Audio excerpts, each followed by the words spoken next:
Assalamualaikum warahmatullahi wabarakatuh.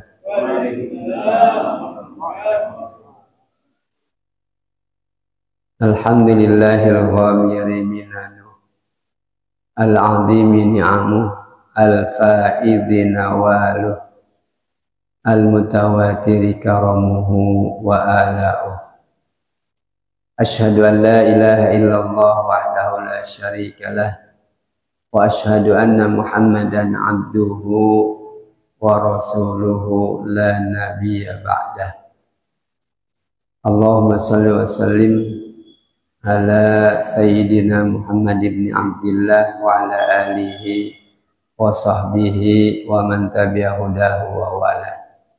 Orang tua kami, para asatizah yang lain yang kami muliakan, kita bersyukur pada kesempatan ini atas segala nikmat yang dilimpahkan kepada kita sehingga kita masih digerakkan langkah kaki kita untuk datang ke masjid yang mulia ini, terutama berkaitan dengan kita mengikuti taklim pengajian dan juga ibadah lain, tentunya salat tahiyatul masjid, niat iktikaf, ya ini bagian dari ibadah. Sholawat serta salam semoga tetap terlimpah kehadirat junjungan kita dari Nabi Muhammad Sallallahu Alaihi Wasallam. Hadirin rahimakumullah, pembicaraan kita dari kitab Riyadhus Shalihin ini atau Syarah Nuzhatul Muttaqin itu masih sekitar babul muraqabah. Bahkan kita baru baca satu hadis dari babul muqarrabah muraqabah dan kemudian belum terselesaikan pada saat itu karena saya merasa kurang enak badan, akhirnya saya stop dulu nih dari sarahnya. Yakni pada saat hadis yang pertama itu malaikat Jibril datang yang belum dikenal sebelumnya oleh para sahabat, datang menanyakan Nabi berkaitan dengan masalah yakni iman, masalah Islam, kemudian juga masalah ihsan dan juga berkaitan dengan masalah hari kiamat. Setelah Jibril balik, kemudian Nabi menanyakan kepada Sayyidina Umar, tahu nggak kamu siapa itu? Ya, Allah dan Rasulnya yang tahu, kata Umar. Itu adalah Jibril mengajarkan kalian berkaitan dengan masalah agama kalian. Ya. Jadi mengajarkannya melalui hiwar namanya, melalui dialog, melalui bicara, tanya jawab, kemudian para sahabat yang mendengar pada saat itu langsung bisa mengetahui apa yang dijawab oleh Jibril tersebut. Baiklah, masih penjelasan itu. Sekarang kita masuki bagian poin yang berikutnya, pelajaran yang bisa kita ambil dari hadis tersebut. Fi julusi Jibrila amaman Nabi sallallahu alaihi wasallam taujihun ilal adabi wahtirami majalisil ilmi. Yakni arahan taujih. Jadi mengandung pelajaran hadis tersebut adalah arahan ilal adabi, berkaitan dengan masalah adab, kepada adab akhlak, ya, wahtirami dan juga penghormatan majalisil ilmi, yakni majelis ilmu. Kan Jibril datang ke mendekat Nabi, berhadapan, ya, dengkul dengan dengkul, tangannya ada di tangan, di paha Nabi, gitu kan. Ini adalah bagian dari adab menuntut ilmu. Dan banyak lagi adab-adab yang lain. Kalau menuntut ilmu itu, ya kita datang, apalagi kita duduknya di masjid, sudah dalam keadaan wudhu, ya, kita datang ke masjid tersebut. Kemudian juga kita perhatikan, kita dengarkan apa yang sedang kita bicarakan, ya. Kemudian termasuk adalah bahwa buku-buku yang dibaca memang buku-buku yang bersanad kepada ulama-ulama kita ahli sunnah wal jamaah, ya. Ini bagian dari adab-adab pada saat kita menuntut ilmu. Kalau kata Sayyidina Ali, ya, lan tanalal ilma illa bisittatin, engkau tidak akan mencapai ilmu kecuali ya dengan 6 ya syarat. Di antaranya adalah syaratnya adalah ya istibaril, yakni sabar. Ya. Sabar dalam menuntut ilmu artinya bahwa memang ilmu itu perlu kita ulang-ulang juga, kita dengar kalau ada bersama catatan bagi kita. Sabar. Kemudian watul zamanin, dan juga waktunya itu cukup lama. Nah. Wa irsadu ustadin, juga petunjuk guru, ada gurunya. Kecuali memang kita yang sudah ada dasar-dasar, kita tinggal baca sendiri, silakan aja. Ya, ada itu diantaranya. Kemudian ada lagi wabul ghatin, yakni memang biaya ya untuk menuntut ilmu ya. Biaya, kalau anak kita di sekolah ada biayanya, kalau kita cuma sekedar infak yang dijalankan ya, itu biaya ya. Dan itu adalah termasuk bagian kata Imam Ali kalau kita mau mencapai ilmu ya tersebut. Ini adalah syarat-syarat atau adab-adab di dalam menuntut ilmu ya. Kemudian juga pakaian yang rapi, yang paling bagus. Imam Malik kalau mau ngajar hadis ya, dia itu dandan dulu, karena ini saya akan membacakan hadis Rasul ya, ucapan ya seorang yang paling mulia ya. Sehingga saya bersiap-siap dengan pakaian yang rapi, yang bersih ya. Pokoknya yang bagus dah penampilannya, karena Jibril menampilkan kan gitu ya. Yakni pakaiannya putih, rambutnya hitam, tidak ada kelihatan dari wajahnya itu bekas perjalanan jauh, lelah, pokoknya siap ya untuk menyampaikan ilmu ya. Ini bagian dari adab menuntut ilmu.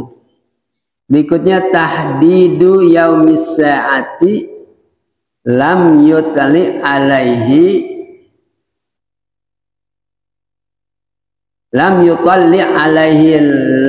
ta'ala ahadan ya, batas atau saat datangnya hari kiamat Allah tidak mengajarkan kepada seseorang min khalqihi, dari makhluknya. Sampai kemudian pada saat Jibril menanyakan, yakni akhbirni anis sa'ah, beritahukan aku tentang hari kiamat, kapan hari kiamat. Kemudian Nabi mengumumkan bahwasanya wasailu, yang bertanya itu ya, tidak lebih tahu ya dari yang ditanya ya. Jadi dia tidak tahu lah ya, dengan kata lain nggak tahu. Nabi sendiri nggak tahu hari kiamat.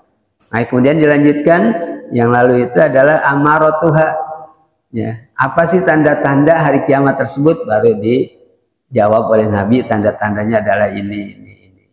Dan termasuk pada zaman kita sekarang itu tanda-tanda kiamat itu sudah banyak, bahkan tinggal yang tanda-tanda besar. Kan ada tanda-tanda kiamat yang kecil-kecil, ada lagi yang besar. Yang besar itu adalah munculnya Dajjal, Ya'juj Ma'juj. Kemudian di bagian akhir adalah matahari yang biasa ya terbitnya dari timur, kemudian terbit dari barat ya. Ini yang tanda-tanda besar kiamat tersebut ya. Dan itu dijawab oleh Nabi ya, tanda-tandanya dia tahu. Kalau hari kiamatnya dia tidak tahu, itu adalah Allah yang tahu berkaitan dengan masalah akan datang tibanya hari kiamat itu kapan. Walakin lisaati, akan tetapi ya, bagi hari kiamat itu ammaratun kasiratun, yakni tanda-tanda yang banyak ya, yang disebutkan oleh Nabi. Minha, diantaranya ma dzukira fi hadzal hadis, apa yang disebutkan di hadis ini melalui sabda Rasul. Wa minha, dan diantaranya adalah ma dzukira fi ghairihi, apa yang disebutkan ya selain dari hadis ini. Kaduhuri Isa, seperti munculnya atau turunnya Nabi Isa alaihissalam, wad dajjal, dajjal, wa tulu'is syamsi min maghribiha, terbitnya matahari dari segala barat, wa ghairiha, dan lain-lainnya lagi ya. Ini adalah tanda-tanda kiamat ya. Sehingga kita perlu waspada karena memang tanda-tanda kiamat itu sudah banyak dan kita sudah betul-betul di ujung zaman, di penghujung zaman yang tidak lama lagi bahwasanya akan terjadi kiamat kubro, kiamat besar, yaitu menghancurkan manusia dan seluruh alam semesta itu akan hancur ya.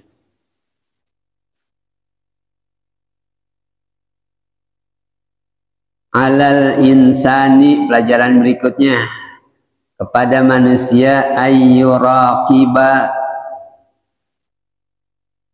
baik yang kelihatan atau yang tidak kelihatan, yang tampak atau yang tidak tampak. Jadi semua manusia itu ya harus bahwasanya dia merasakan ada di dalam pengawasan Allah. Wa yash'uru daiman, dan dia senantiasa merasakan bi annallaha, bahwasanya Allah muttali'un alaih. Allah itu meneliti terhadap dia, melihat secara mendetil terhadap dia. Jadi diawasi ya. Kalau kita kerja di kantor itu ada supervisi dari atasan kita, kan kita akan bicara bekerja itu dengan baik, memperlihatkan bahwasanya kita kerja profesional, kerja kita tekun, ya, kerja kita benar-benar kerja, ya, nggak baca koran, nggak main catur di tempat kerjaan kita, karena diawasi nih, ya, diawasi oleh orang-orang di atasan kita, ya, diawasi, ya, oleh pimpinan kantor misalnya, ya, kepala sekolah mengawasi, pengawas di sekolah, itu dia datang ke kelas, melihat cara kita ngajar. Itu kan sebelumnya persiapannya lengkap dah. Segala buku catatan kita, absen ya terhadap murid, ya pelajaran sudah tersusun rapi karena memang mau diawasi. Nah, kalau kita merasa senantiasa diawasi oleh Allah Subhanahu wa taala, ya sehingga perbuatan-perbuatan yang kita lakukan itu adalah perbuatan yang terbaik yang kita lakukan. Ya. Karena lagi diawasi setiap saat. Kalau Allah bukan lagi mau, setiap saat dia mengawasi kita, sehingga kita tidak sembarangan melewati kehidupan ini ya, penuh dengan kerja-kerja yang bermakna, kerja-kerja yang berarti ya, yang bisa akan kita dapatkan nanti ganjaran pahalanya di akhirat kelak ya. Fil hadisi, di dalam hadis tersebut, isyaratun, ada satu isyarat, ila annahu, ya, bahwasanya isyarat tersebut qad yatawallal amru, yakni diserahkan urusan ghairu ahlihi, kepada selain ahlinya, atau yutawalla, diserahkan amru qad yutawalla, tawalla ya tawallu yutawalla, ya kadang-kadang urusan itu diserahkan yang bukan ahlinya. Itu kan di sana dikemukakan termasuk semuanya serba terbalik udah ya. Orang miskin mempunyai bangunan main tinggi-tinggian gitu kan ya. Kemudian juga budak perempuan melahirkan tuannya gitu kan. Kemudian di situ adalah salah satu berkaitan dengan masalah bahwa menyerahkan satu urusan kepada bukan orang yang berhak. Ya. Dalam hadis lain, idza wusidal amru, apabila satu perkara ya, ila ghairi ahlihi, idza wusidal amru ila ghairi ahlihi, apabila satu perkara diserahkan kepada yang bukan ahlinya, fantadiris sa'ah, maka tunggulah hari kiamat atau tunggulah kehancuran. Ya. pada saat-saat bahwasanya orang mengelola kehidupan ini yang dia tidak berhak, ya, tidak tahu masalah agama, terutama masalah din, apalagi masalah berkaitan dengan masalah manajemen masyarakat, ya, pengelolaan pemerintahan baik daerah ataupun pusat, ya, ini tunggu kehancuran yang ada. Habis semuanya hancur, ya, sendi-sendi kehidupan, ya. Persatuan hancur, ya, Bhinneka Tunggal Ika dalam Pancasila, kemudian ketuhanan hancur, ya, karena tidak ada lagi nilai-nilai berkaitan dengan masalah ketuhanan, ya. Itu kalau diserahkan kepada yang bukan ahlinya. Makanya betapapun yang mestinya adalah kita angkat menjadi pemimpin adalah paling tidak saudara kita lah yang dekat dengan kita, sesama mukmin, sesama muslim, ya. Yang lainnya itu kalau bukan saudara kita jangan, karena memang mereka tidak menginginkan kita itu maju. Orang beriman itu tampil, tidak menginginkan, ya, kita itu tampil, ya, ke permukaan. Makanya di dalam satu riwayat dikemukakan ada kata Nabi, al-mu'minu baina khamsi syada'id. Orang yang beriman itu, beriman yang sebenarnya, ya, imannya iman betul-betul beriman. Orang yang beriman itu pada hakikatnya adalah berada di antara 5 kesusahan, 5 halangan yang akan menyulitkan dia, ya, akan menghalangi dia. Yang pertama adalah mukmin yahsuduh. Orang mukmin yang lainnya yang senantiasa membenci, ya, hasud, gedeg, ya.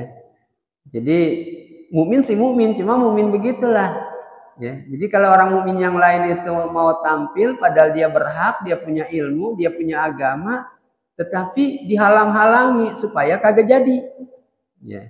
Ini mukmin yahsuduh. Biasa kita dalam kehidupan ini tidak semua orang senang sama kita, ada yang membenci kita. Yang kedua adalah munafikun yabghuduh. Munafik yang membenci kita.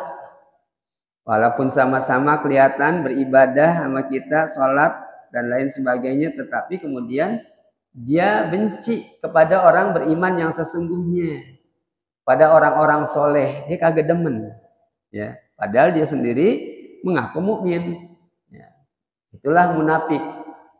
Wa minan nasi may yaqulu amanna billah, ya, yang Al-Baqarah awal-awal itu. Sebagian orang ada yang menyatakan bahwasanya mereka ngomong kami beriman kepada Allah, wa ma hum bimu'minin, padahal mereka, ya, sekali-kali tidaklah orang yang beriman. Yukhadi'una Allah walladzina amanu, mereka menipu Allah dan orang-orang yang beriman.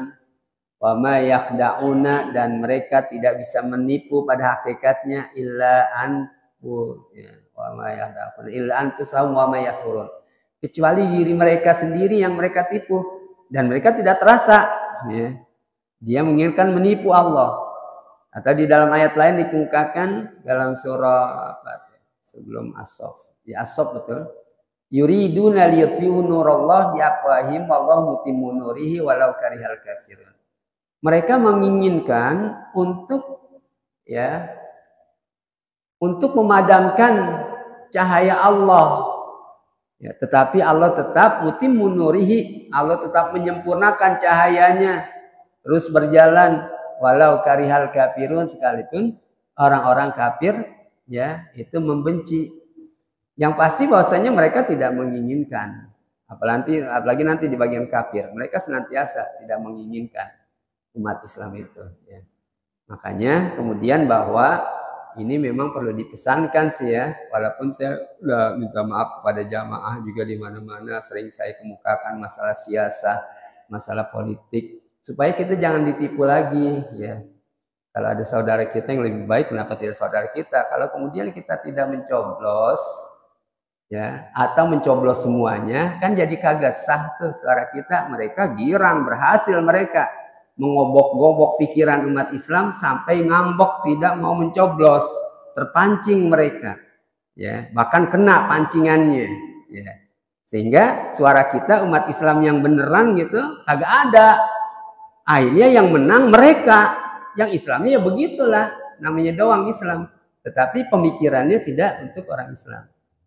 Sehingga dalam Al-Quran banyak ditafsirkan, ya kalian senang kepada mereka, cinta menjadi pendukung, tapi mereka tidak cinta kepada kalian. Kalian justru dimusuhi. Ya, begitu mereka sudah jadi, kalian akan dimusuhi, ya, oleh mereka itu. Ya, ini jadi perlu bahwasanya kita melihat yang mayoritas lah yang ulama itu berpihak, walaupun ada sebagian kecil ustadz berpihak kepada yang yuriduna liyutfi'u nurallah, yang mereka itu ingin ya memadamkan cahaya Allah. Karena tadi memang ada orang mukmin lain, apalagi munafik. Yang ketiga, bahwa orang mukmin menghadapi kafirun, orang kafir, yuqatiluh, yang senantiasa memerangi. Ya, memerangi dengan cara kasar, dengan cara halus, dengan cara kasar, dengan senjata, membunuh orang-orang beriman seperti saudara kita di Palestina, secara halus dengan membolak-balik pola pikir orang beriman sehingga mendukung propaganda mereka, keinginan mereka, tanpa kita sadari kita mendukung, mengiyakan. Ya. Ini kerja mereka itu kafir. Ya. Dan bekerja sama bersekongkol dengan orang mukmin, ya, bersekongkol dengan orang munafik, ya, untuk bahwasanya mempengaruhi atau memerangi ya orang-orang beriman dalam arti yang sesungguhnya. Ya. Yang keempat adalah nafsun tunazi'u, jiwa yang senantiasa juga bertentangan, ya, untuk melakukan kebaikan, ya, selalu tarik ulur, ya, entar jadi melakukan, entar enggak, entar jadi, entar enggak, akhirnya kagak jadi. Yang terakhir adalah yang menjadi pangkal utamanya adalah syaitonun, ya, yudilluh. Ya, orang beriman itu ya akan senantiasa setan itu yang menyesatkan, dibisikkan kepada orang beriman tadi, iman tidak jelas keimanannya, orang munafik, orang kafir, diri kita sendiri, dibisikkan untuk sesat dari jalan Allah Subhanahu wa taala, ya. Ini yang dihadapi, ya. Makanya kemudian ya akhirnya termasuk adalah kalau di sini ya ada satu isyarat bahwasanya orang yang diserahkan urusan apa sajalah, ya, sama pemerintahan termasuk ghairu ahlihi, yang bukan ahlinya, ya, itu akan terjadi pantah diri sa'ah, tunggu kehancuran, tunggu hari kiamat artinya. Apalagi yang disebutkan dalam hal tersebut, ila kasratil uquq, banyaknya orang yang melawan kepada orang tua, ya, uququl walidain, ya, melawan orang tua. Kan banyak kita lihat di sarana komunikasi di HP, ada yang orang tuanya dibunuh, orang tuanya dipukul, bapaknya atau ibunya, gara-gara minta sesuatu tidak dituruti. Ya, ada lagi yang orang tuanya sendiri digugat di pengadilan, kan begitu ada tuh. Ini kebangetan dah, ya. Udah terjadi, inilah tanda-tanda kiamat, ya. Karena banyak anak yang berbuat yang tidak bakti kepada orang tuanya, melawan orang tuanya.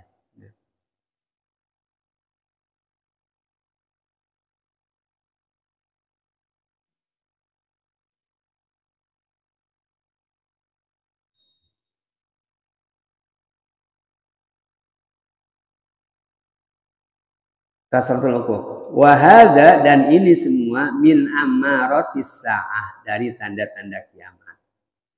Pelajaran yang berikutnya, alal muslim, terhadap orang Islam, ayyuhafidha, untuk menjaga ala ususi din wa arkanihi, berkaitan dengan dasar-dasar agama dan rukun-rukun agama, ya.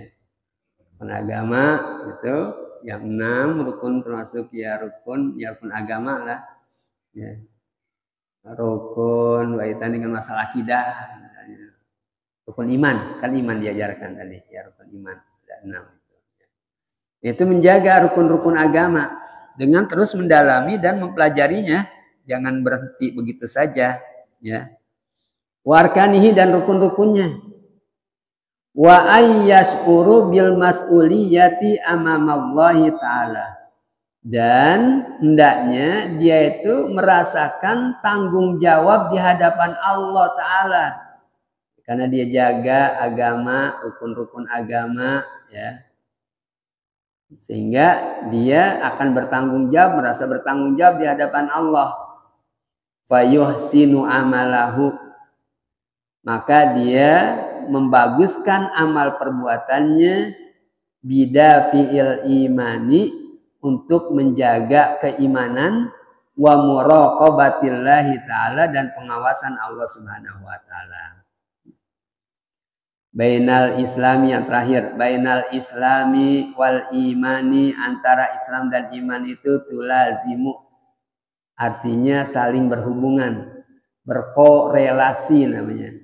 Relasi hubungan, gabungan, hubungan, artinya saling berhubungan antara Islam dengan iman. Orang akan beriman kalau dia Islam, orang akan Islam kalau dia iman. Jadi saling berhubungan, tidak bisa menafikan salah satu. Ya, enggak bisa tidak ada iman, dia Islam doang, enggak. Ya, ini namanya tulazimu. Fala yaqbalu, maka Allah tidak menerima, atau fala yuqbalu, maka tidak diterima, Islamun, Islam itu bila imanin, tanpa iman. Wala yasihhu, dan tidak sah, imanun bila islamin, iman tanpa Islam. Jadi kedua-duanya harus ada. Wa ammal ihsanu, adapun ihsan di bagian yang ketiga, ya. Apa namanya? Akhbirni anil ihsan, ya, beritahukan aku tentang ihsan, kata Nabi. Bahwa ihsan itu adalah sofwatu kilaihima, merupakan, ya, sofwah itu kesimpulan, ya, kesimpulan dari iman dan Islam, kilaihima, dari keduanya. Wa a'la ratbihima, dan termasuk adalah kedudukannya itu paling tinggi, ya, masalah ihsan, ya. Kalau memang akhlak kita baik, itu tidak lepas dari yang namanya iman, yang namanya Islam, ya. Atau kalau kita bagi menjadi apa yang disebutkan itu jadi 3 disiplin ilmu tuh. Pertama iman, tauhid. Yang kedua adalah Islam, ibadah. Dan yang ketiga adalah ihsan, akhlak, kepribadian kita. Dan itu dipengaruhi oleh tadi antara, ya, iman dan Islam di dalam diri kita. Sejauh mana kita tahu, kita mendalam, kita pelajari, ya, keimanan kita, cara belajar kita, cara beribadah kita, kaifiatul ibadah, kita pelajari di dalam fikih, sehingga itu berdampak kepada akhlak mulia. Kalau kemudian orang Islam pada saat ini, ya, banyak yang tidak berakhlak, menandakan bahwasanya akidahnya dan ibadahnya itu cukup mengkhawatirkan, ya. Karena, ya, jahiliyatul ibadah wa jahiliyatul apa sih satu pertama berkaitan dengan masalah kejahilan akidah, jahiliyatul aqaid, kejahiliahan akidah, wa jahiliyatul ibadat, dan kejahiliahan ibadat. Akhtaru anwa'il jahiliyah, dia adalah, ya, kejahiliahan yang cukup mengkhawatirkan, cukup menakutkan. Jadi kalau imannya enggak kuat, Islamnya atau ibadahnya tidak benar, ya, itu akan berpengaruh kepada pola kehidupannya, sehingga berakhlak, ya, masa bodoh terhadap orang, cuek, ya, mengambil harta orang lain, ya, merampas harta orang lain, karena memang iman dan Islamnya itu tidak ada di dalam dirinya. Selesai dah tuh sambungan yang lalu. Baru kita lihat sekarang hadis yang kedua. Asani, yang kedua, an Abi Dzarrin Jundab bin Junadah, dari sahabat Abu Dzar, putranya Jundab, ya, Abu Dzar Jundab, namanya Jundab bin Junadah, putranya Junadah. Wa Abi Abdurrahmani, dan juga dari Abi Abdurrahman Mu'adz bin Jabal, ya. Mu'adz bin Jabal, Abdurrahman namanya, radhiyallahu anhuma, Allah meridhoi keduanya. Ridho Allah pada keduanya. An Rasulillah sallallahu alaihi wasallam, beliau mengambil dari Nabi, apakah tadi Jundab bin Junadah dan Abdurrahman Mu'adz bin Jabal itu mereka mendengar atau mengambil dari Rasul. Qala, Rasul bersabda, ittaqillaha haitsuma kunta. Bertakwalah kalian kepada Allah di mana saja kalian berada. Haitsuma dari sisi apa saja kalian ada, di mana saja. Wa atbi'i, dan ikutilah as-sayyi'atal hasanata, perbuatan keburukan yang sudah terlanjur kita lakukan dengan perbuatan kebaikan, iringi, ya. Makin banyak kita melakukan keburukan, makin banyak kita melakukan kebaikan, ya. Misalnya kayak Wahsy itu yang membunuh Hamzah, pas begitu dia Islam itu dia menjadi garang pada orang kafir, galak dia, karena dia pengen menutupi dulu waktu masih kafir itu sampai membunuh Hamzah, benci banget dengan Islam. Nah, sekarang dia ya ingin dalam arti membalas, ya, supaya dia banyak beramal di dalam Islam, ya, kebaikan. Wa khaliqin nasa bi khuluqin hasanin, dan berakhlaklah kepada manusia dengan akhlak yang baik. Rawahu Tirmidzi, hadis ini riwayat oleh Imam Tirmidzi, ya. Wa qala, dan Imam Tirmidzi mengatakan hadisun hasan. Hadza hadisun hasan, misalnya ini adalah hadis hasan. Tingkatannya di atas dhaif, di bawah sahih, ya, hadis hasan namanya. Langsung saja kita kepada pelajaran dari hadis tersebut. Hafadal hadis, apa yang memberikan manfaat hadis tersebut? Manfaatnya apa? Pertama adalah al-hasanatu tamhus sayyi'ata. Kebaikan itu akan menghapus keburukan. Kaitan wa'at bi sayyi'atal hasanata. Irilah perbuatan buruk akan perbuatan baik, karena perbuatan baik itu akan menghapus, menghilangkan, ya, keburukan. Tamhu menghapus misalnya. Yakni dimaksud adalah tuziluha, yakni perbuatan baik itu akan menghilangkan keburukan. Ya. Min kutubil hafadhah, dari catatan-catatan malaikat hafadhah, malaikat raqib dan atid. Jadi keburukan itu akan terhapus, ya, dari catatan malaikat hafadhah. Wakila, dan juga ada pendapat, dikatakan artinya ada pendapat, hadza kinayatun, dan ini adalah satu kinayah, perumpamaan, an adamil mu'akhadati, dari tidaknya disiksa biha, dengan perbuatan keburukan itu. Ya, ini merupakan satu peribahasa atau kata, ya, ini kata ungkapan. Jadi ungkapan yang berarti bahwasanya, ya, perbuatan keburukan itu tidak menjadi siksa kita karena sudah dihapus tadi, ya, kinayatun.